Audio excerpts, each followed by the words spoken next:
हर हर महादेव। हमारे चैनल पे आप सभी का स्वागत। मैं बेटों से निवेदन करूंगा, पिता वो दौलत है जो चले जाता है ना तो समझ लेना कि तुम्हारी तिजोरी का खजाना लुट गया। पिता वो दौलत है, पिता वो जायदाद है। अपने पिता को कभी यह मत बताने की कोशिश करना कि तुमसे ज्यादा विद्वान मैं हूं। अपने पिता को कभी यह बताने की कोशिश मत करना कि तुमसे अच्छी दुकान में चला लेता हूं। अपने पिता को कभी यह बताने का प्रयास मत करना कि तुमसे अच्छी नौकरी में कर रहा हूं। अपने पिता को यह कभी बताने का प्रयास मत करना कि तुम जितना नहीं कमाए उससे दुगना मैंने कमाकर गाड़ी खरीदी, बंगला खरीदा, ये बनाया, जेवर बनाया, ये करा, वो करा। अपने पिता को कभी ये मत बताना कि मैं जितना कर सकता हूं उतना तुमने नहीं करा, क्योंकि पिता की बराबरी तुम कभी नहीं कर सकते। क्योंकि पिता पिता होता है, उसने अपना पूरा जीवन जो कमाया वो तेरी विद्या में लगाया, जो कमाया तेरी पढ़ाई में लगाया, जो कमाया तुझे अव्वल बनाने में लगा दिया। खुद दुकान पर भूखा रह रह कर शुगर की बीमारी कर ली। टिफिन आता था, नहीं खाता था। थोड़े दो ग्राहक और देख लेता हूं, दो ग्राहक और देख लेता हूं, थोड़ी देर से खाना खाऊंगा, थोड़ी देर से भोजन करूंगा, थोड़ी देर से रोटी खाऊंगा। दो ग्राहक के चक्कर में मेरे बेटे की फीस जमा करना है। बाहर पढ़ने गया है, मुंबई पढ़ने गया है, पूना पढ़ने गया है, जयपुर पढ़ने गया है, कोटा पढ़ने गया है, जोधपुर गया है, मेरे बेटे की फीस जमा करना है। वो दो ग्राहक ज्यादा के चक्कर में भूखा रहता रहता रहता रहता बीपी और शुगर की बीमारी कर ली।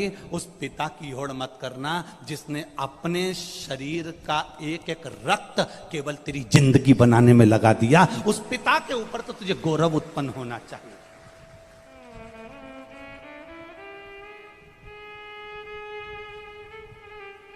बड़ा दुख होता है जब किसी के मोबाइल पर हम स्टेटस पर देखते हैं ना और वो लिखते हैं माय वाइफ माय लाइफ। बड़ा दुख होता है जब किसी के मोबाइल के स्टेटस पर देखा जाता है कि माय वाइफ माय लाइफ। तुम्हारे लाइफ बनाने में तुम्हारी वाइफ ने क्या क्या करा, एक बार पत्र में लिख के तो भेज भेरू। मैं तो इंतजार में बैठा हूं।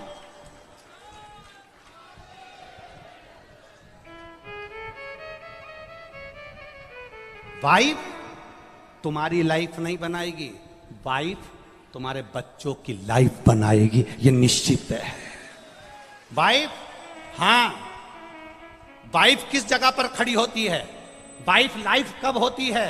जब तुम बीमार पड़े हो, तकलीफ में हो, कष्ट में हो, कर्जे में लदालूम हो गए, दुख की घड़ी है और तुम्हारी पत्नी तुम्हारे सामने खड़ी होकर कह दे चिंता मत करना, कर्जा भी हो गया तो मरने की मत सोचना, बीमारी आ गई ना टेंशन मत लेना, मैं तुम्हारे साथ कदम से कदम मिलाकर चलूंगी, चिंता मत करना।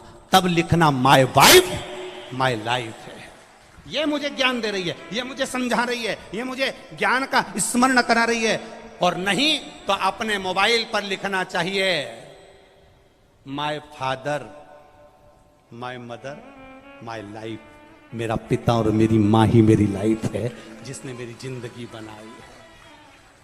हम तुम्हारी पत्नी का विरोध नहीं कर रहे, क्योंकि हमें तुम्हारी पत्नी का विरोध करना भी नहीं है। जैसी मिली है तुम निभा रहे हो, हम तुम्हारी पत्नी का क्या विरोध करें।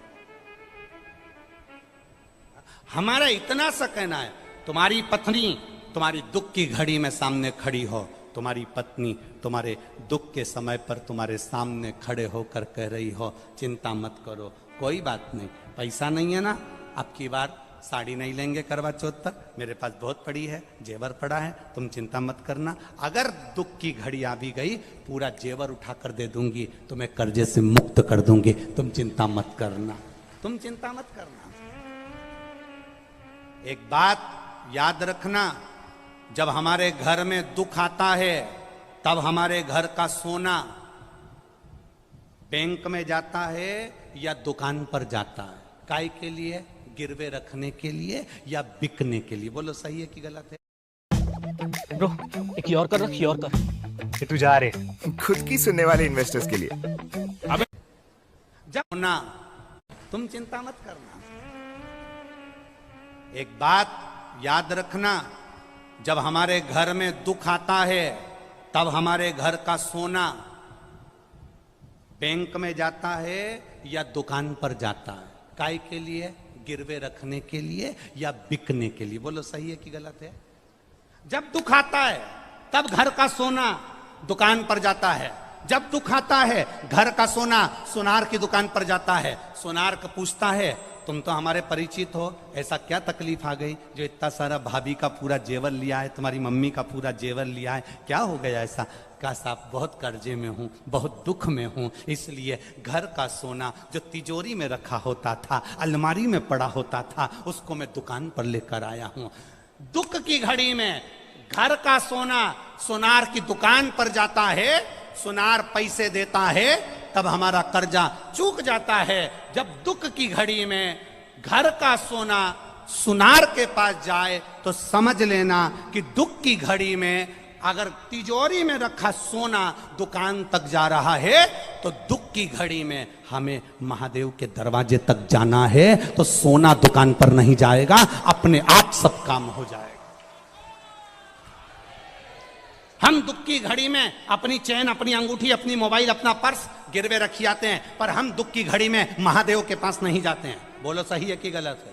दुख की घड़ी आई, तुमने सोचा मेरी गाड़ी रख देता हूं, मेरा बंगला रख देता हूं, मेरा ये सामान रख देता हूं, मेरी चेन रख देता हूं, मेरी अंगूठी रख देता हूं। मेरा एक निवेदन है, अपने चेन, अंगूठी, मोबाइल, पर्स को गिरवे रखने से अच्छा, कर्जे में डुबाने से अच्छा, एक बार दुख की घड़ी में जैसे सोना सुनार की दुकान पर जाता है, ऐसी दुख की घड़ी में तुम मेरे महादेव के मंदिर में, लोग सोना दुकान पर ले जाते हैं, तुम 2 लोटा पानी महादेव के मंदिर में लेकर जाना, उसको चढ़ाना, 1 महीना इंतजार करना, फिर विश्वास रखना कि शिव पुराण सुनी थी तो 1 महीने में बाबा ने धीरे धीरे कर्जा चुकाया कि नहीं चुकाया? कहां से आएगा, कैसे देगा? उसका नाम कुबेरेश्वर महादेव है। वो साधारण नहीं है, बड़ा आनंद में बैठता है, अलमस्त होकर बैठता है, अपने पास कुछ नहीं रखता पर दुनिया को देने की सामर्थ्यता रखता है।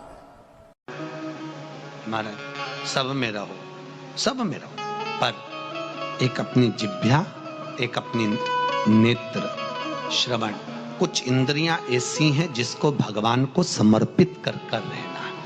तुम बोलोगे नहीं मानेंगी, दुखी होगा, बेटों को बोलोगे बच्चे नहीं मानेंगे, दुखी होगे, तो बोलना ही क्या? मस्ती में रहो। जो बनाए तुम्हारा मन है दाल खाने का, मस्ती में खाइए, अलमस्त होकर बड़े प्रेम से। और स्कंद पुराण तो कहती है कि अगर चटनी रोटी भी खा रहे हो तो ये समझकर खाना कि मैं रसगुल्ला खा रहा हूं। और कभी मत कहना कि मेरी बहू ने चटनी रोटी बनाकर खिलाई, कहना मेरे को रसगुल्ला खिलाया। स्कंद पुराण कहती है 3 दिन तक लगातार रसगुल्ले को याद करोगे, चौथे दिन रसगुल्ला तुम्हारे सामने होगा, यह पक्का है, ये पक्का। प्रैक्टिकल करना, ऐसा नहीं कि सियोर वाला महाराज कहीं झूठ बोल के चले जाए, प्रैक्टिकल जरूर करो। हम पहले भी कथा में बोले प्रैक्टिकल करना जरूरी है। एक महाराज जी प्रवचन में कह रहे थे शराब नहीं पीना चाहिए, शराब पीने वाला व्यक्ति गटर में पड़ा होता है, नाली में पड़ा होता है, ये गंदा नाली का पानी है, मत पियो। उसी में महाराज का पहचान वाला बैठा था, उठ के खड़ा हो गया और खड़ा होकर बोला महाराज इतनी बड़ी बड़ी बात कह रहा, तेरा सग्गा भाई पी के तो गटर में पड़ा, तो हमको ज्ञान दे रहा, तेरे भाई को क्यों नहीं देता? महाराज जी को क्रोध नहीं आया। महाराज जी ने अपने प्रवचन में कहा भैया देख, मैं भी प्रवचन दे रहा हूं, मेरा भाई भी प्रवचन दे रहा है, बस अंतर इतना है मैं मुंह से समझा रहा हूं, मेरा भाई प्रैक्टिकल करके दिखा रहा है।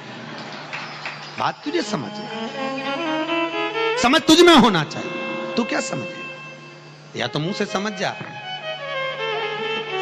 तो मेरा निवेदन है, आपको ऐसा लग रहा हो सियोर वाले महाराज झूठ बोल रहे हो, मिश्रा जी झूठ बोल रहे हो, तो प्रैक्टिकल करके देखना, 3 दिन तक आपके मन में जो भाव आएगा। आज मेरे को पूरन पोली खाने की याद आएगी, 2 दिन 3 दिन तक तुम पूरन पोली को याद रखो, चौथे दिन कहीं से भी पूरन पोली पक्का, विश्वास कर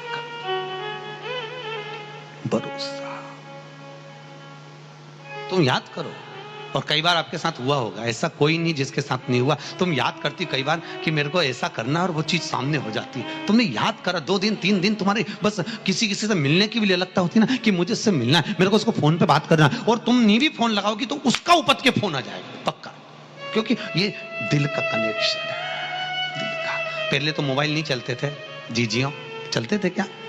ये आज के समय में चलने लगे। पहले मोबाइल नहीं चलते थे, पर इसके बाद भी अगर माँ और बेटी का संबंध होता था, बाप और बेटे का संबंध होता था, भाई भाई का संबंध होता था, गाँव से एक ललकता लगी होती थी, जिसको तुम याद करते थे वो याद कर कर कैसे भी अपने पास में सूचना पहुंच जाती थी और उससे मिलन हो जाता था। ये प्रेम, इसने हर हर महादेव। हमारे चैनल पे आप सभी का स्वागत